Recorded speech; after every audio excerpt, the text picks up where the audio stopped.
my friends, I'm Rich Larson and I'm the IRC Tire Guy. Today we are live again with my Husqvarna 300 review. We are going to get after it live. I want to break down how I'm feeling about the bike. You guys seem to like the previous episode on my initial review. We kind of did it live. I rode around, talked about what I'm feeling, and I want to do it again, but a little more in the moment, a little more in the real situations. We've got a little bit of a hard enduro canyon here, not super gnarly, but enough to kind of get a feel for you guys of the stuff that I've been feeling over the months of riding this thing. I've definitely put a little bit of time on it, and there's certain things I love about it.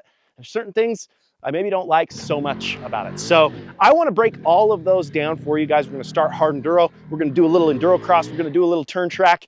And yeah, it should be a fun day. So let's get right into it with my live hard enduro breakdown of the 2024 Husqvarna TE300. Let's do it. All right, guys, we are live on the bike here. Honestly, first thing I gotta say is this bike, and I think it's all TPI, TBIs, all of them take forever to warm up. So I'll go and talk or do an intro or whatever, my bike cools down. And that's something that kind of bothers me. I get it, oh, you need to warm it up for 45 minutes and let it get up to 100 degrees. I start the bike, I change, I put everything on, it does the choke. And then at about 100 degrees, we turn the choke off and let it sit for a little longer. And then I get on the bike and ride it around and it runs good. That's the warm up that they put in the book. And that's what you're supposed to do. I do it, it's annoying. Then I come up here, I film, I joke around with my camera guy, start the bike, it's cold again. So that's kind of annoying that I gotta let it warm up all the time. It's all warm, ready to go right now, but I just wanted to add that. That's one of the things I'm not a huge fan of. Hate to start the review out with something I don't like, but I'll teach clinics. I know I'm rambling about warming the bike up, but I'll teach clinics. So I'll sit and talk to people about specific techniques or whatever, and then start my bike up, it's cold again. So it's a little bit annoying. That being said, we're warmed up. We're gonna get it right into it with a little bit of hard enduro. I'm just gonna go up this, and I'm gonna take my time. If I was racing it or motoing it, I would really hammer, but I'm just gonna ride up it slow and talk about what I'm feeling. One of the main things I wanna talk about in this section is the power delivery. So it's a very smooth delivery of power.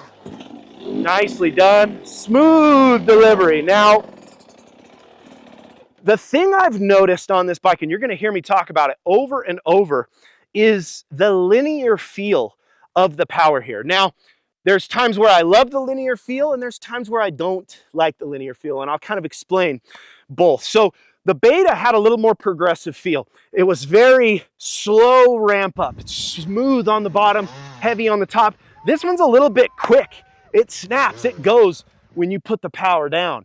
And that's great. It's kind of fun to ride, I would say, but it also kind of gives this weird little electronic feel that I like at times and I don't like at other times. So let's say we're lugging, and it's a little slick today. I mean, I'm sure you guys can't tell on video, but it's been raining, so the main spots here are kind of muddy.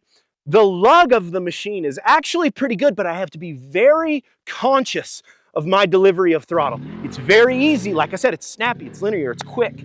It's very easy to overdo it and lose traction. So if I'm trying to hold traction through stuff, just listen here, I'm gonna lug up this. I have to be very deliberate.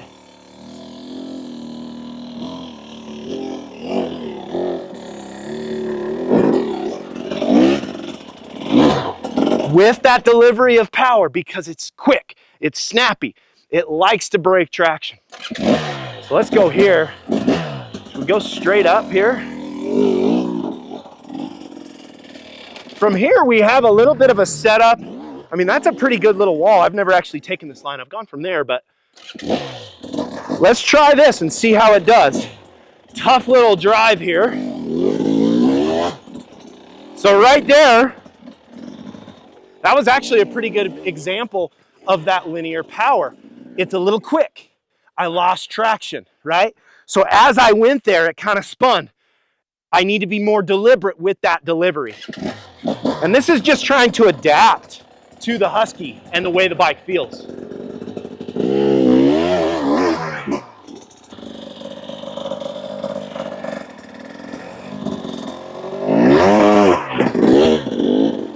See, I'm hanging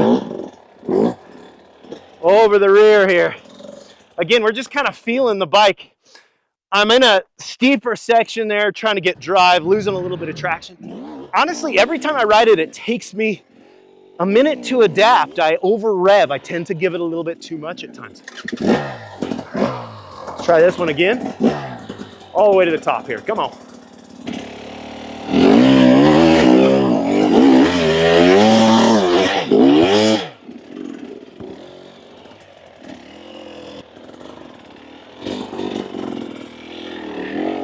Little loose, a little bit wonky.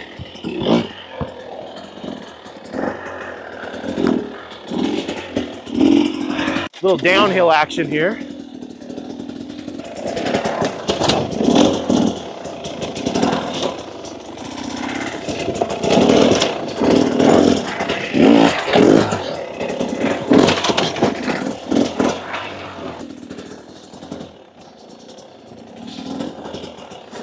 One thing I really like about this Husky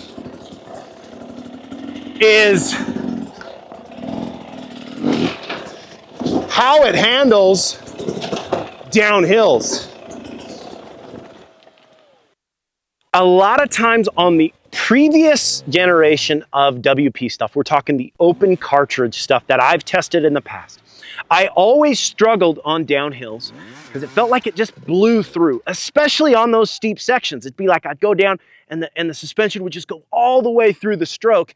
And that's how I felt on the previous, on the 21 gas I was on, and even before then. But this is the new closed cartridge WP stuff. And I gotta say, this stuff is really good. I'm pretty dang impressed with it. There's a couple things I wanna talk about as we move to different styles, but I will say I've got a pretty soft setting here. You know, I just adjust the clickers, set my sag. I gotta say, it's pretty impressive. On the downhill stuff, feels very safe, very planted. I don't feel like it's blowing through the stroke. It's pretty solid, and it takes hard hits really well. Now, there's other stuff that I can say about it, and we'll talk more as we move through the sections. But as far as hard enduro goes, I would say maybe a little softer of a setting would help. I would want to maybe valve it. There's some stuff I could do to make it a little bit better. But as far as stock goes, by far, closed cartridge WP stuff, this is the best stuff that I've ran from WP personally. So is it as good as the KYB? It's very similar. It's different in certain ways. I don't know. That's a tough one to say. It's a close match. And that's what you're going to hear me talk about as we kind of move through this. It's kind of like I'm just comparing to the beta just because, you know, that's the bike I've been putting so much time on since 2021. So, you know, it's been fun kind of feeling the differences between the two machines. And let's do a little more hard enduro. I've got some specific stuff I want to say about the cockpit, the size of the machine, and kind of how I feel in those technical sections. All right, let's go up again. A little different angle here. So, this is about that same spot where we stopped. The power for stuff like that, getting that snap, getting that delivery, it's great. The power for this technical stuff, I have to be a little bit, the slow technical stuff, I have to be a little more deliberate. So it wants to rev.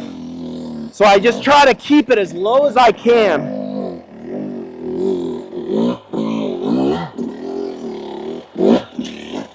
And lug as low as I can. Now, something I feel on this, and we're going to take a little different line here. The cockpit is a little bit different on this machine. I would say, you know, I don't want to say cumbersome, but it is a little bit bigger than the beta. All in all, just everything it feels higher up. It feels a little bit wider. It's just a little bigger, plain and simple. So when I get into something where I have to make adjustments, and you know what, let's do it right here. Let's say I'm getting up through these cliffs here, and I gotta work the bike over like this.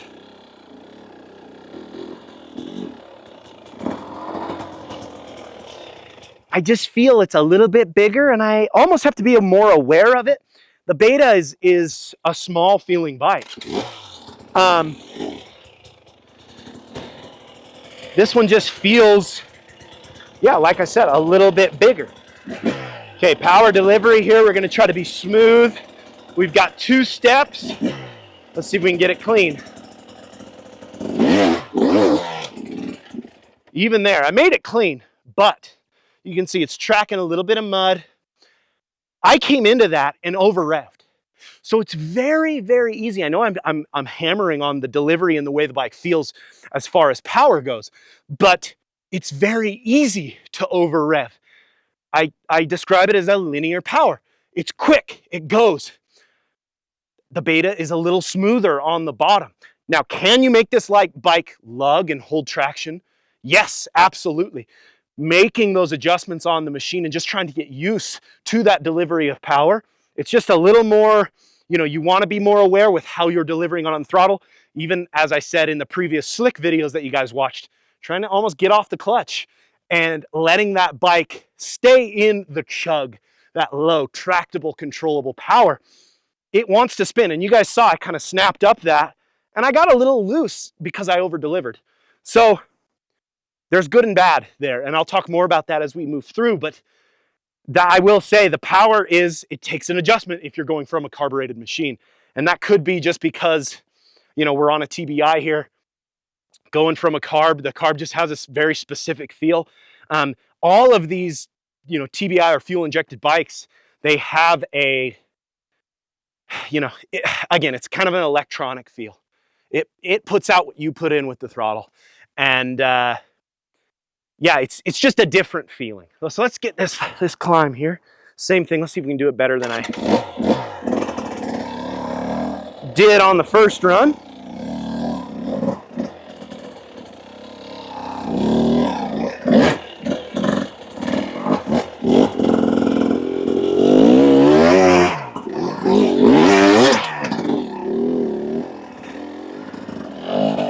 You guys can see there, I mean, it delivers. That kind of situation, I was a little out of balance, but I just kept on it, kind of got to snap and it pulled me up. So again, there's good and bad here. Once you have the momentum, you can get the snap and get that bike going. But establishing the momentum is a little bit harder, I would say. Like I said though, I like this bike on some of the downs. It feels a little more planted, like I stay in the stroke, allowing me to hold balance a little better, right? Just like that. Balancing, feet on the pegs.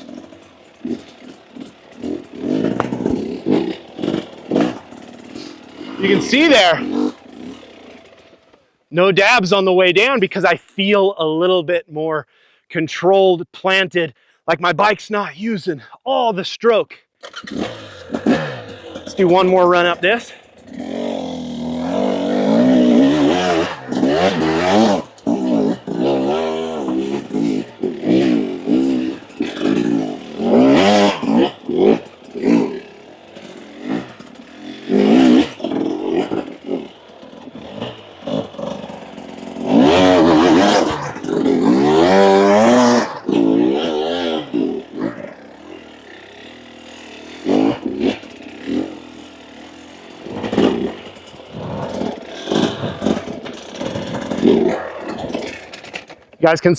You guys can see there, hard drive, keeping momentum, trying to keep that bike moving.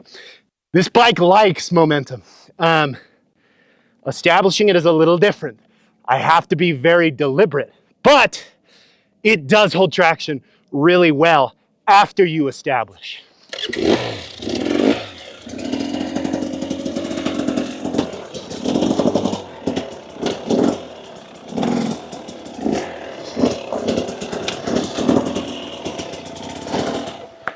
It's downhills like that where when the bike blows through the stroke, you lose balance.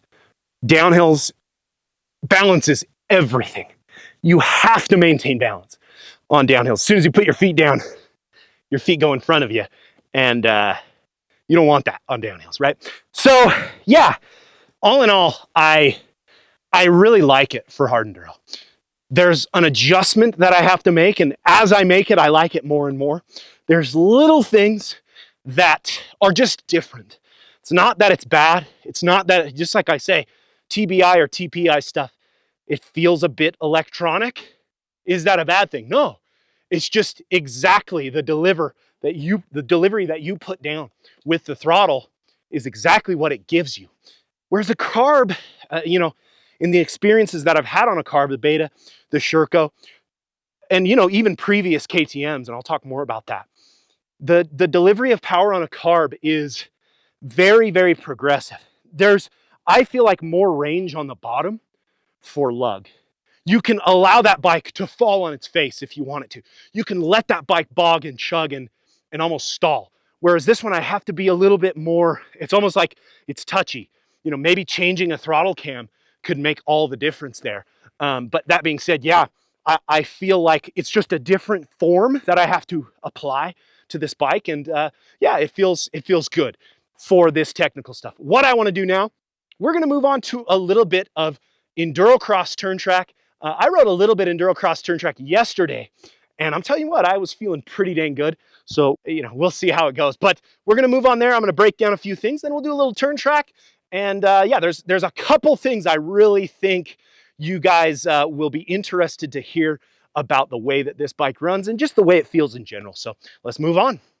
All right, guys, we have moved on to the natural Endurocross track. This is a really fun place to ride. I've kind of strung some rocks together in corners. It's a really good place to test not only the suspension of the bike, but the stability of the bike. And honestly, I think that the power delivery of this machine really shines here. So that's going to be a big part. But on the other side of things, I want to talk about frame. I want to talk about suspension and kind of how I feel when I ride this track. This is a really good place to test. And like I said, it's good and tough. There's a lot of chatter. There's a lot of loose rocks.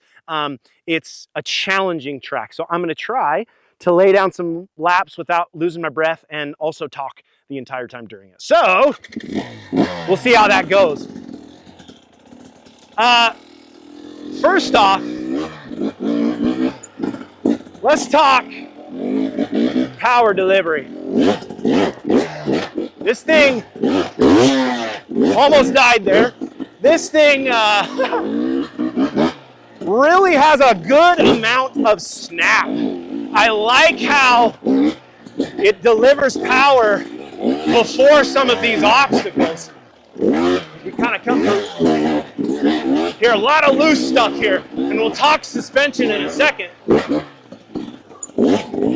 But it's got a lot of snap. I'm running second gear right now.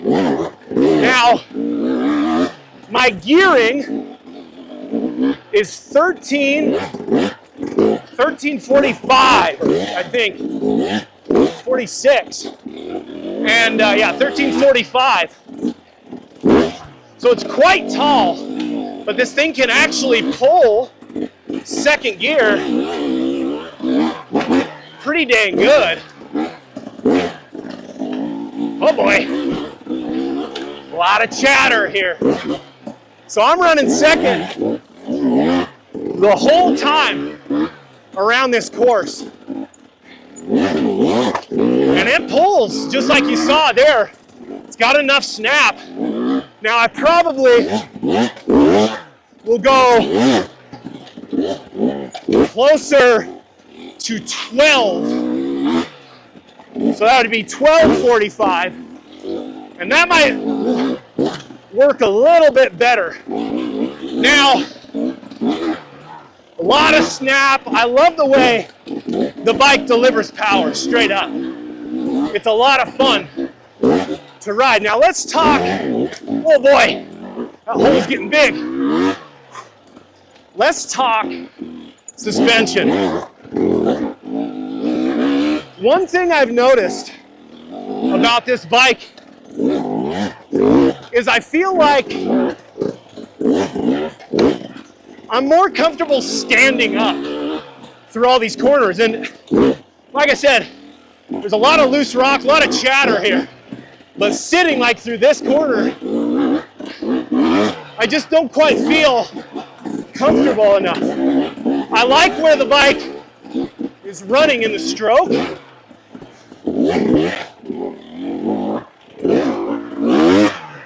But I feel like, whoops.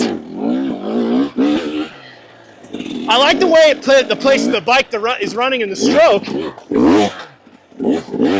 but I feel like I'm a little too high up in the corners to be comfortable sitting down. Now I could soften it a little bit, but like here, it's a lot of chatter. I just don't feel comfortable going into that seated position.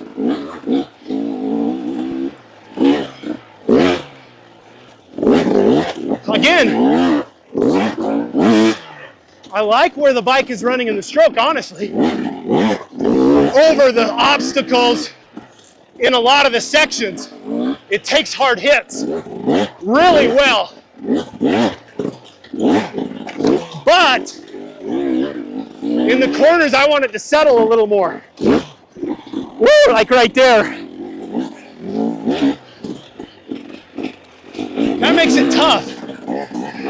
Because I want to go loose, I want to go softer, but I don't want to lose my ability to take. Oh. I knew this hole was going to get me, and it finally did. It's tough to talk and ride the entire time. But that being said, that hole's getting bigger and bigger. I like the way the bike feels on the hard hits, but I feel like on the chatter of the corners, it's not settling enough to allow me to sit down into the corners. I want it to sit a little deeper in the stroke. Again, I could soften it, but that would start to compromise the hard hits. So there's a fine line there, and I'm hoping we can find some adjustments. Come take a look at this hole over here.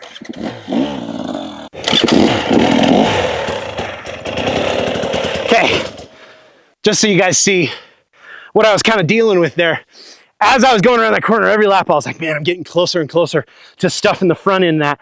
And again, that's almost where I feel like I'm not settling enough here to put traction down here. And maybe a little bit of a softer setting would help that bike settle a little bit. And honestly, this is the other side of it. This could be something to do with the new frame that they have here. From what I've heard, these newer KTM frames are a little more rigid. That rigidity might be causing me to feel like I'm higher up. I'm a little higher in the stroke. The bike's not settling. It's not flexing into those corners. Rigidity is a weird thing. I think it's a tough thing to explain the way that you're feeling. And I'm trying to find out, is it rigidity or is it suspension? Is it a little bit of both? I love the way the bike feels on the hard hits. It honestly feels pretty good in the chatter until you've got to lay it over on a corner. Those loose corners, obviously there's a lot of little rocks out here. Those loose corners, it just feels like it wants to unsettle. And you guys saw there, I sat into that one corner, and I feel like when I'm sitting, I just can't really let it eat and get down deep.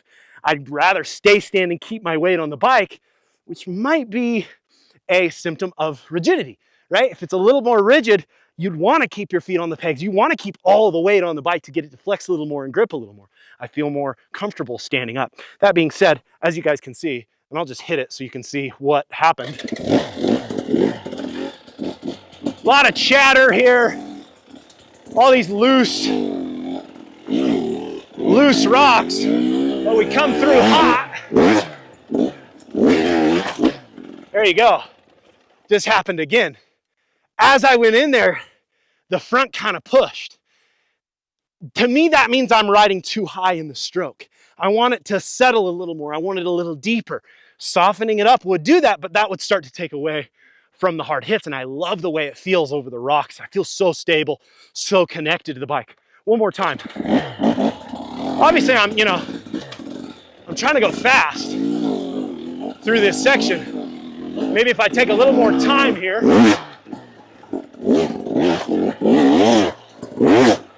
Yeah, you can see little rain rut action, right? A little more.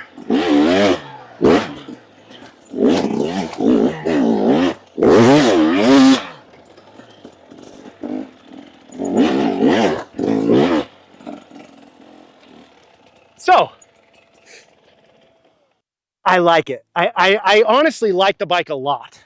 There's just those little feelings that I get. And again, we can adjust more. We might be able to make some modifications to the suspension to get it to give me exactly what I'm hoping for. As far as power delivery on this stuff, dialed. Now there is some stuff that I want to talk about, and we're going to do that on the turn track down here. And really just kind of as like a trail rider, what you're going to feel if you get one of these bikes. So let's move along.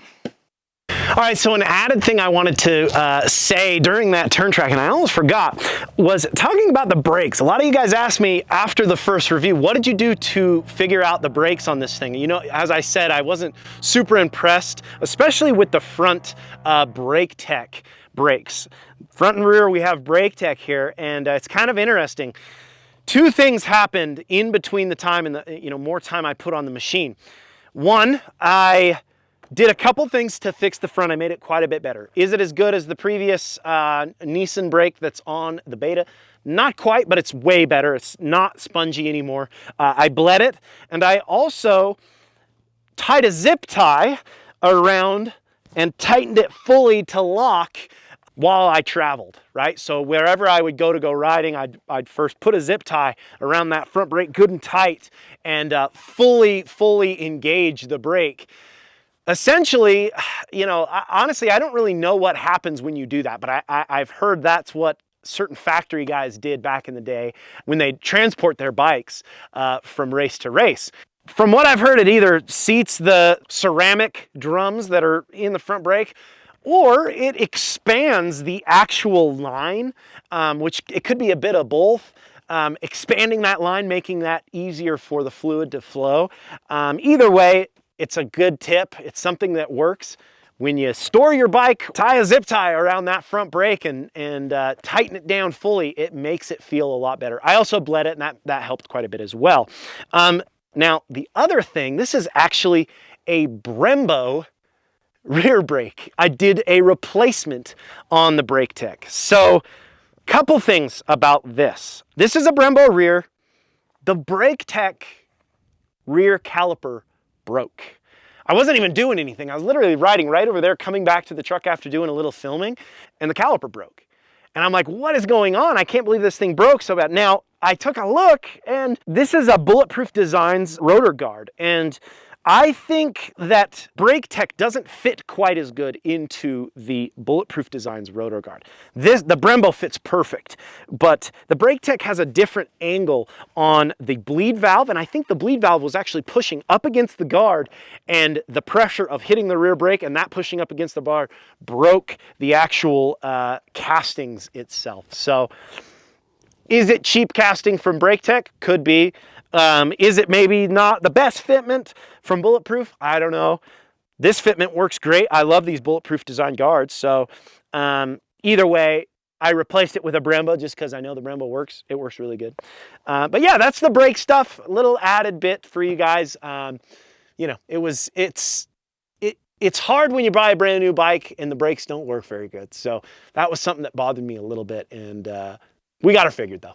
All right, guys, as I said, we'd be moving on to a little bit of turn track, and something I want to talk about, again, I'll touch on that frame rigidity, the suspension, how it feels here.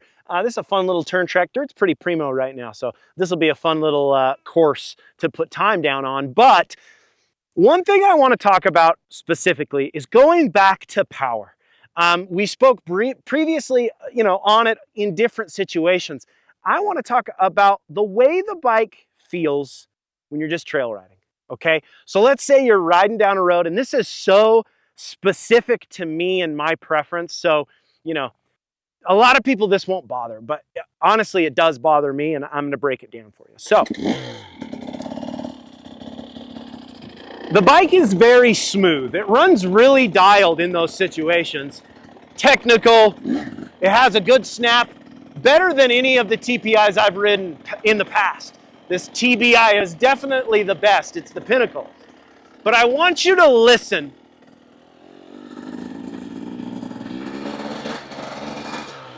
As I get up, essentially where the transition from pilot to needle, or you'd be right on the taper of the needle on a carb, we're just quarter throttle. and we're putting along. So listen here.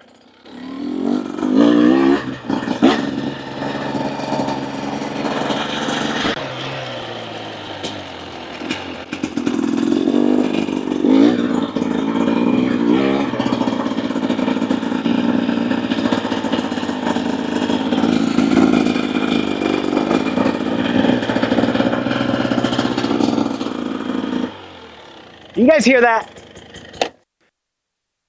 Every KTM that I have put time on runs like that.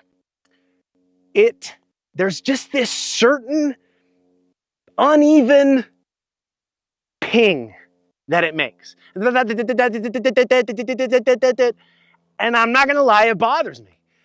Riding trail, riding to the spot that I want to get into. The hard enduro stuff, I love the way it runs. It's smooth, it's got that linear power. We'll talk a little more on that. But the trail to it, if you're just kind of cruising, you're not charging, you're in that in between. Like I said, it would be like where the taper of the needle is on a carb. It does this. Now, I know there's always guys who are like, oh, adjust your power valve or turn your air screw. I've done all of that.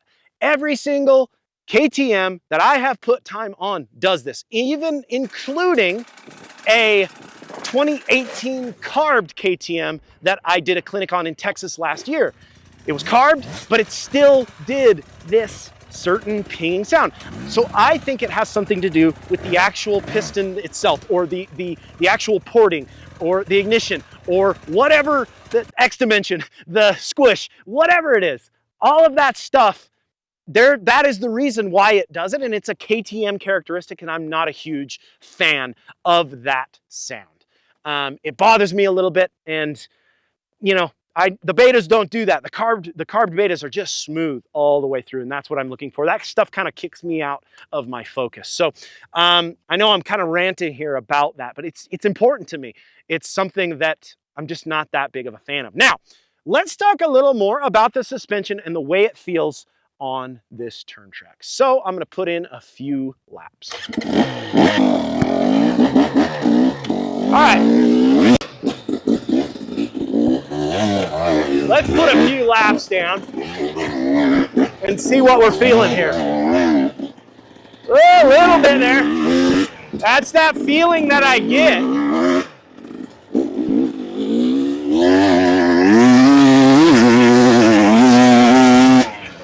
Yeah, it revs out good though. I just feel like I'm more comfortable staying standing through these corners. Try this one again. Just a little, maybe rigid. The rev out though is good.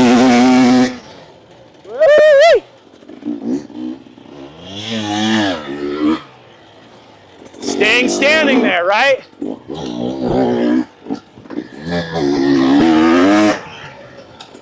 It's kind of interesting. Oh, the way this bike feels.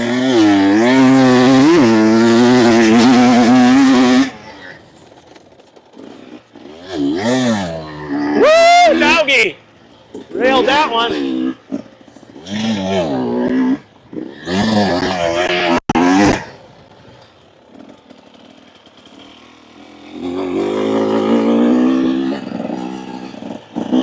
So,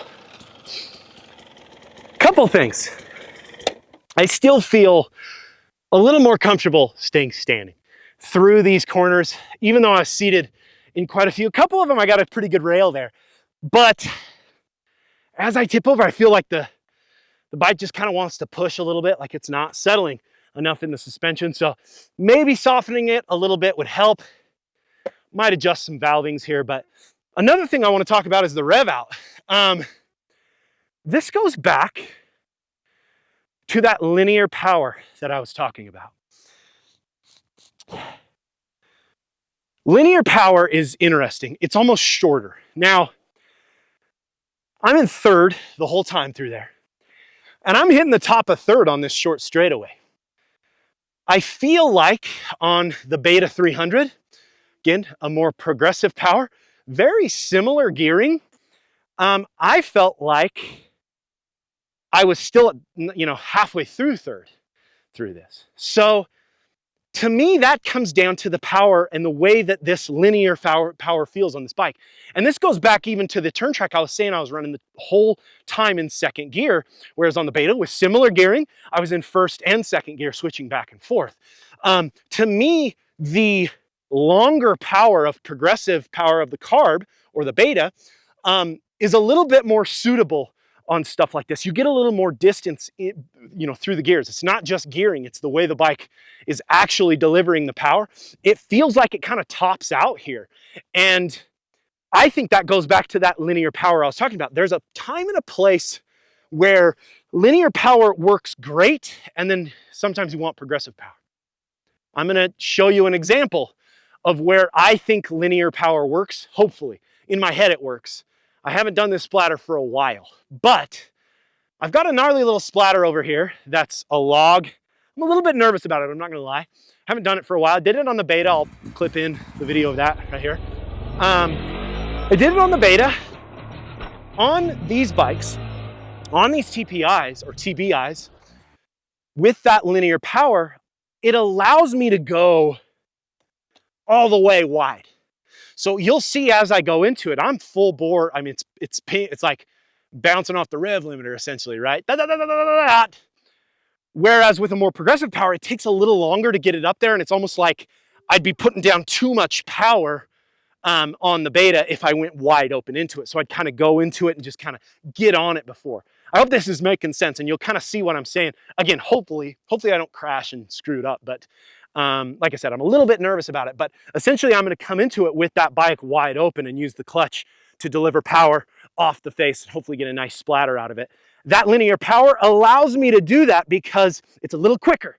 It revs out faster, so I'm more comfortable just going to the max and then using the clutch to deliver smooth, controllable power up the face of the splatter. I'm a little nervous about it, guys, but I'm gonna do it because I'm trying to get them views. Let's roll. Okay, here we are. We've got the splatter that I was talking about. It's just kind of awkward, kind of scary. I don't know, it won't be too bad, I think. Hopefully it works out okay. We're gonna come in hot, and I'm gonna show you guys why linear power works great in these style situations. I think on obstacles, quick blips, stuff like that, linear power works really well because it's easy to get the revs up quick. Whereas with a more progressive power like the Beta, I have to focus a little harder and honestly have a little more guts to get up into the power to do the same thing. So hopefully we can get this good. Again, who knows? I might screw this up and crash or something. So that could happen. I got Rome here digging a hole. You guys can't see him, but Rome's been here the whole time. Romer, come here, hurry. Get on the video for everybody. Get on the video for everybody. So Rome is still kicking, and he's going to get smashed when I do this splatter because he'll definitely won't move. And yeah, that'll be cool. Very cool, very cool. So I'm just kind of procrastinating right now because I'm a little bit nervous. So here we go. I'm going to give her. Come on, Duggar. Come, Rome. Stay there, all right? So as I said, I'm probably going about wide open. I'm going to slip the clutch to initiate slight movement. I'm not coming to the outside of the friction zone. I'm maintaining the friction zone in that movement. I'm going to come out a little with the clutch to initiate movement. As soon as I come into the face of the kicker log, I'm going to come back in with the clutch, maintaining heavy throttle, back into the clutch to reload, and then drop it and hopefully splatter it. Nice and smooth here. This is going to be a little test. I like it. Hold on a sec, dog. Hey! Come on, dude. Go, go, go, go, go, go, go, go, go. Freaking guy. Come on, Rich, here we go. Nice and smooth.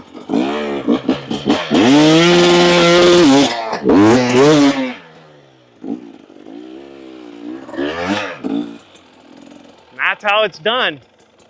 So as you guys can see there, all the sauce out into reload, give her.